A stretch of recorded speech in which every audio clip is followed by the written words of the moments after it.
So we're sitting here on this beautiful countryside here in Sweden, and can you tell me how long have you been here in this country?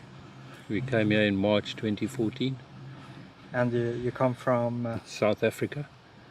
And why did you decided to move here to Sweden? For the safety of our child. And how old is your child? She's now 5.5. So she was approximately 2 years. No, just under 2. Yeah. And what was the safety concerns in South Africa? Well, my wife was approached by two black guys, to sell her. To sell her? Yeah. For what? For traditional muti. For medicine? Yeah, traditional medicine. Yeah. And what were they going to do with a 2-year-old girl? Well, one of the beliefs is that if they have sexual relations with a child, a virgin, they will be cured of AIDS. And then various body parts are used in other medicines. So you think they wanted to buy her and to rape her to get rid of AIDS? Well, they said so. And what did you tell them? Well, my wife couldn't believe it, and she went to the police, and the police said, is the child safe and there's no crime? And the two guys kept coming back, and they eventually followed us and sat outside our gate, and when my wife would leave to go to town, they would wave at her. So they had their eyes fixed on your family and your daughter? Yeah, we've been told that once a target has been set, they will do whatever they can to reach their objective. And so what did you do? Well, I came to Sweden a year before, came and looked here because we were looking at our prospects before that, but when these guys started making their move, I sent out nearly 1,000 emails to various people and companies, and I got a response from a farmer, and we came over, I had an interview, and I got the job. Yeah, because you had a small holding in South Africa as well, or? Yes, we did. So, and we had our own business. Yeah. And what did you do with your business and your farm? The business we closed. The farm was sold for next to nothing. We could have gone back to fight it legally, but the chances of coming back and getting the same opportunity would not have been there. So we just let it all go. Yeah, and now we are in the process of seeking asylum here in Sweden. Yes. And why is that? Well, according to the Swedish Migration Board, all the conditions of employment have to be met before they will renew or extend your current work permit. And the person I worked for, I worked too many hours legally, and the pay was not high enough. The salary, according to the union, the salary wasn't in line with the Swedish norm. So they withdraw your working visa? Yeah, they were weren't going to renew the working visa, which was only valid for 2 years. So your option were to go back to South Africa? Well, yeah, go back to South Africa or any other country that we could get to. The problem is that it's not so easy as a South African to go to any other country. Is there an option for you to go to South Africa? No. I will not return to South Africa, although it is my birth country. Even now, 4 years later, I don't think my daughter will be any safer. And what happens if the Swedish migration deny you this asylum? There are various options, but you got to take it one step at a time. If we can't get into any other country and we have to leave Sweden and go back to South Africa, I don't know. Because I read your application Yeah.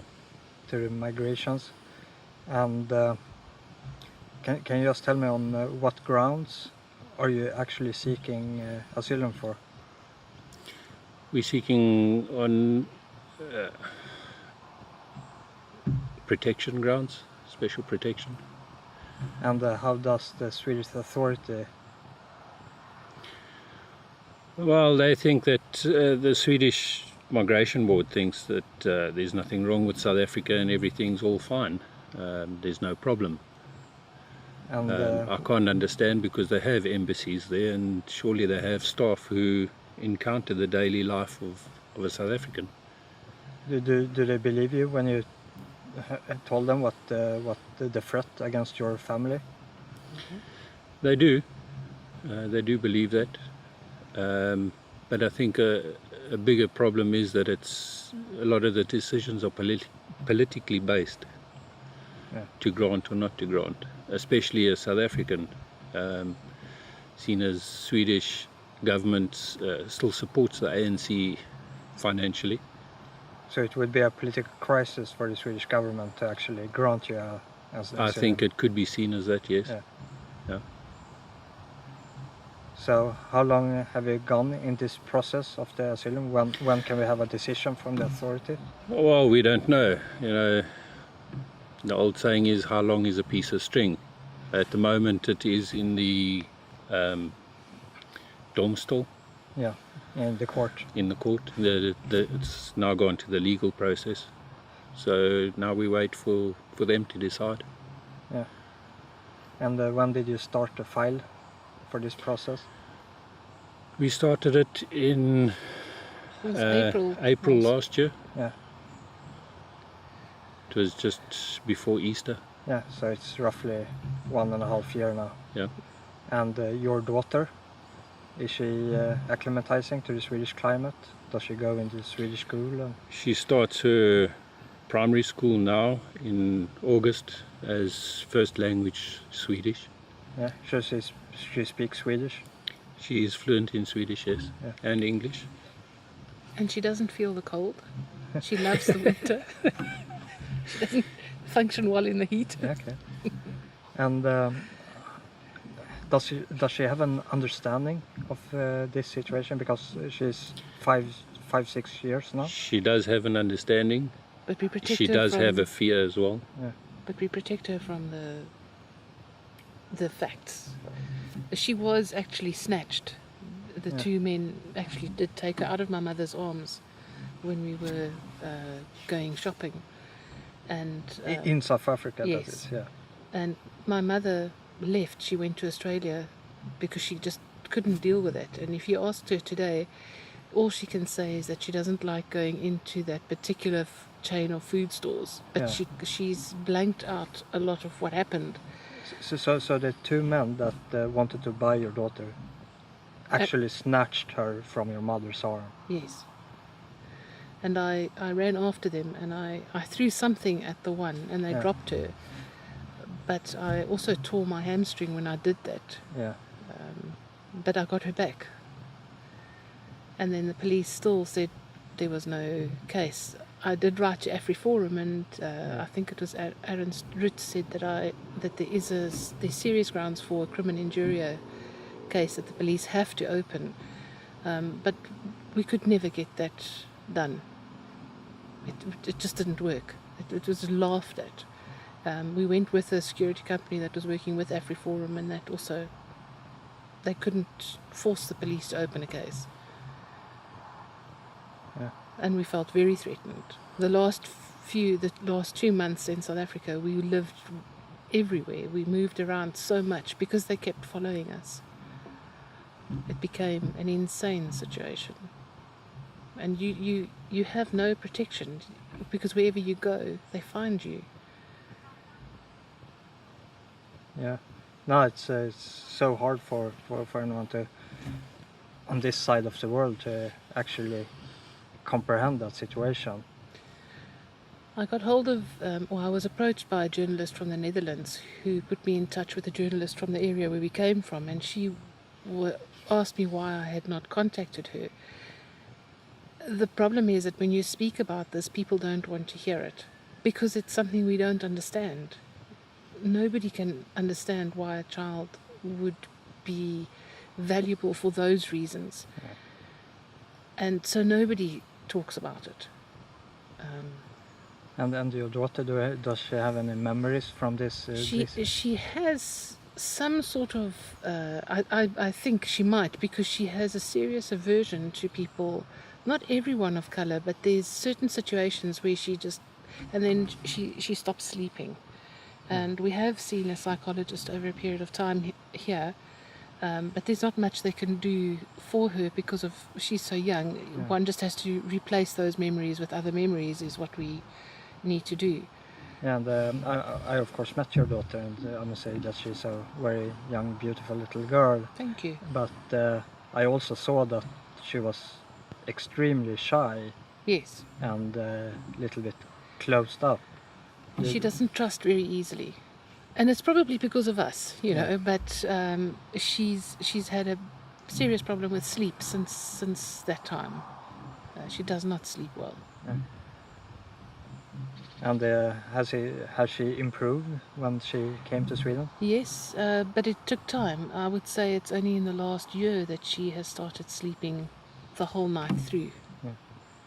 And what will you do if your asylum is denied? We've made provision for Australia. We're waiting for those visas, although that's not what we want to do because then we leave everything that's valuable to us behind. Yeah. Again. Yeah, and also with your daughter actually starting to become Swedish now. And she has friends. She's made 2 very good little friends and they have a very good rapport. And I think that that's important. I would like her to enjoy that, you know, into the future. Yeah. And she thinks very Swedish. She eats Swedish as well. In every way, she's far more Swedish than what we will ever be. Yeah.